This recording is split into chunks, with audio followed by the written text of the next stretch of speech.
सीना नदीला आलेल्या पुरामुळे शेतकऱ्यांचे अतोनात नुकसान झाले। याचीच पाहणी करण्यासाठी सोलापूरचे जिल्हाधिकारी कुमार आशीर्वाद, माढ्याचे तहसीलदार संजय भोसले यांनी पूरग्रस्त भागात शेतकऱ्यांच्या बांधावर जाऊन भेट घेतली। नदीचे मूळ पात्र बदलून शेतकऱ्यांच्या शेतातून पुराचा प्रवाह झाल्यामुळे अक्षरशः 15 ते 20 फुटांपर्यंत माती वाहून गेली। या शेतकऱ्यांचे अश्रू बघून जिल्हाधिकारी देखील गहिवरल्याचे यावेळी पाहायला मिळाले।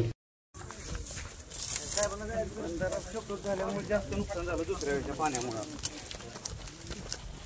कारण पहिल्यांदा पाणी भरपूर आलं पण नुकसान कमी झालं, दुसऱ्या वेळेस पाणी कमी आलं पण नुकसान जास्त झालं।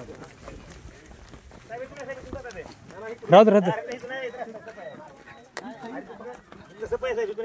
दे आता काय होय इथं राहू दे, बघू इथनं बघू शकते का होय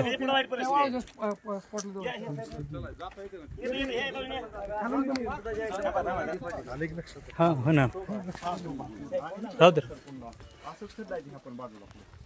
20 फूट खोल आहे पाणी इथून पुढे 3 शेतकऱ्याची जमीन आहे ना तिथं पंढरपूर एकादशीला गेलं का महाराज पंढरीला वारी कोण करायला गेलं